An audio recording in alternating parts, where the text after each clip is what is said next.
aí, neuráticos, tudo verde com vocês nessa noite do dia 5 de maio de 2025, o dia do retorno de Neura Alviverde, a bebedorense, comentarista, palestrina, que estava sumida aí desde 2024, mas estou de volta.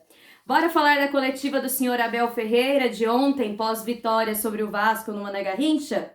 Bom, a primeira pergunta para o Abel foi sobre estratégia usada para vencer o Vasco, né? O Verdão parecia estar em casa, o repórter disse.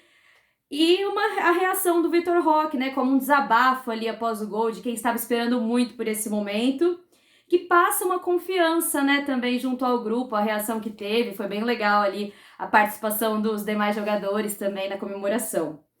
O Abel falou que para falar do Vitor Roque ele tinha que falar do Giai, né?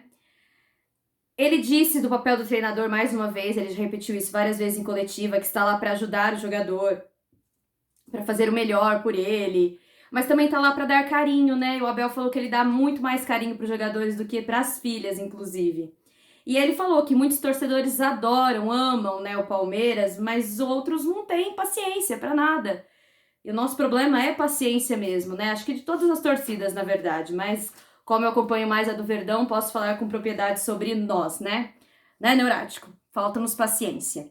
Bom, aí ele falou sobre estarem trocando a grama no gramado lá do CT, né? Do tempo de espera, que é necessário tirar a grama velha, colocar areia, esperar, colocar semente, esperar, colocar o relvado, esperar, para eles crescerem, para ganhar força, para cortar, enfim.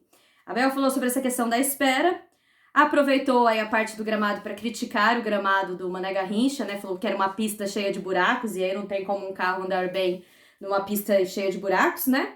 Falou que a paciência é necessária, sobretudo com os mais jovens, assim como o Vitor Roque, né? E fez muitos elogios pro Vitor Roque. Disse que ele é espetacular, que é humilde, que é um menino que trabalha, que o grupo reconheceu o trabalho coletivo dele, isso ficou claro na hora da comemoração, né, que esse reconhecimento estava presente coletivamente no grupo. Reagiu muito bem, né, todos os outros jogadores com esse gol do Vitor Roque. E aí, para além disso, o Abel disse que ele é muito mais duro com as suas filhas e mais maleável com os jogadores, né? E que o Vitor Roque, pasmem vocês, ele não foi uma contratação a pedido do Abel, não. Foi uma contratação da diretoria. Leila Pereira foi a responsável pela contratação aí de Vitor Roque, segundo Abel. E ele falou que nesses casos nem é necessário perguntar para o treinador. É só trazer que depois eles fazem o trabalho deles lá. Bom, e aí o Abel falou também sobre essa questão de que não se pode fazer tudo que a torcida quer. Senão vários jogadores já teriam ido embora, ele às vezes ele mesmo já teria ido embora, e aí vai trocando tudo. Que tem que ter paciência, e na Sociedade Esportiva Palmeiras há muita paciência. Pode faltar na torcida, mas na Sociedade Esportiva Palmeiras aí, claro, equipe diretiva, né, e comissão técnica, há paciência. E essa paciência é obtida por meio do trabalho, né? O trabalho fortifica, fortalece e dá mais paciência coletiva para o grupo. Bom, aí ele falou que na primeira parte do jogo faltou velocidade, dinâmica, primor técnico, mas que também não deu para falar muito sobre isso porque o gramado não ajudava, né? Falou que o adversário surpreendeu, veio no 4-4-2, mas que a vitória foi justa, os 3 pontos foram justos, o Palmeiras de fato foi melhor no jogo. Sobre a segunda pergunta, o repórter comentou sobre a liderança do Palmeiras no Brasileirão 2025 e também a liderança geral na Libertadores deste ano. E perguntou se o Abel acha que é o melhor futebol praticado no Brasil, é o melhor futebol brasileiro na atualidade, o Palmeiras, né, o do Palmeiras, e se ele acha que a Sociedade Esportiva Palmeiras tem condições de brigar pelos 2 títulos aí, pelos 2 campeonatos. O Abel, sendo Abel, né, disse que não gosta muito de dar muita moral para sua equipe, de ficar fazendo elogios, que os elogios massageiam o ego, e aí fez toda aquela teoria dele, né, da necessidade de se manter o sarrafo lá em cima, de não deixar a comemoração ultrapassar as necessidades, os afazeres, achar que não precisa mais treinar, que não precisa mais se dedicar porque tá tudo 100%. Mas ele gosta muito de ver a equipe competitiva, trocando jogadores, mantendo o nível, sobretudo celebrando os momentos, como na reação com o gol do Vitor Roque. E ele disse que deixar jogadores de fora é difícil, né? E aí ele citou casos principalmente do Veiga, que tá voltando de contusão aí, e do Maurício também, né, no mesmo caso.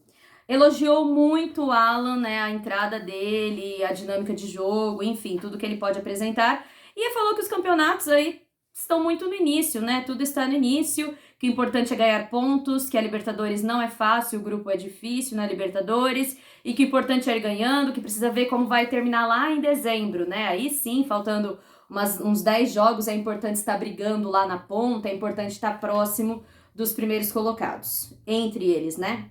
Na terceira pergunta, o repórter disse que os que criticaram foram os mesmos que estão elogiando agora, né? Que o Abel já disse isso também. Criticou a falta de paciência da torcida, o Abel.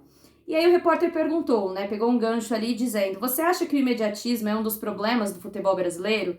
E aí o Abel falou, né? Com muita seriedade, muita sobriedade, né? Inclusive, foi muito sóbrio na sua resposta, que é um problema mundial. Fez toda uma parte filosófica ali sobre a nossa falta de paciência para tudo, falou sobre os vídeos do TikTok, que vídeos de 5 minutos mais não são assistidos, é difícil ser consumido.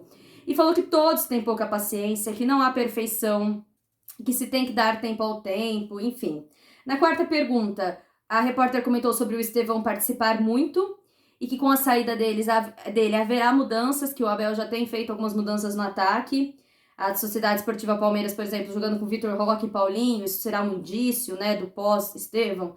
Aí o Abel falou que nem quer pensar nisso, que ele vai resolver o problema quando aparecer, por enquanto tá desfrutando do futebol do Estevão, mas com certeza, se o jogo pedir, ele vai fazer alterações, enfim. Aí na quinta e última pergunta, o repórter mencionou o fato do Abel ter dito que o jogador precisa do carinho e o técnico é responsável por esse trato com o jogador. E falou sobre o Veiga, né? Voltando de contusão, antes ele não apresentava já um bom futebol. Então fez a primeira pergunta sobre como está o esquema, o sistema mental, né? A parte mental aí do Rafael Veiga. E o esquema com 3 zagueiros, né? Será possível, nesse esquema que o Abel gosta, um meio-campo mais criativo, com Veiga, Felipe Anderson, Maurício. E aí o Abel, sendo consistente como sempre, né? E discernindo bem o que responder, sendo coeso na resposta, falou que claro que pode, quando o jogo pedir isso, né? Ele vai colocar os jogadores que ele achar que são os melhores para representar o Palmeiras naquele momento. E o Veiga, nos últimos anos, ele fez o elogio, né? E relembrou que o Veiga tem sido talvez o jogador mais regular do futebol brasileiro, um dos melhores do futebol brasileiro. Basta ver as estatísticas, né? Os números dele. Mas que o futebol brasileiro não dá tréguas para ninguém, né? E não deu pro Veiga também. O Veiga tem 8 anos na Sociedade Esportiva da Sociedade Esportiva Palmeiras já, teve um início difícil. O Abel falou que quando chegou aqui em 2020 viu pessoas queimando, rasgando a camisa dele, né, a camiseta dele ali, a camisola, né, nas palavras do Abel. Mas que ele ajuda de muitas maneiras, né? Ele é um capitão invisível, o Veiga. Já foi dito isso por outros jogadores, né? Ele é um dos que mais ajuda, se não o que mais ajuda os jogadores, principalmente a entender o que é Palmeiras, né? Porque o Veiga é palmeirense de coração, de fato. Então, o Abel valoriza isso demais na hombridade do Veiga, né? Não só como jogador, mas ele elogia muito também como homem, assim como ele faz com Gustavo Gomes também. Bom, essas foram as principais quotes aí, né? As principais citações da coletiva de Abel Ferreira. Beijo pra vocês, avante palestra, tendo mais informações, mais notícias, próximo jogo aí, eu e Neuráticos estamos de volta para comentar. Avante palestra, tchau, tchau, Neuráticos. Tchau!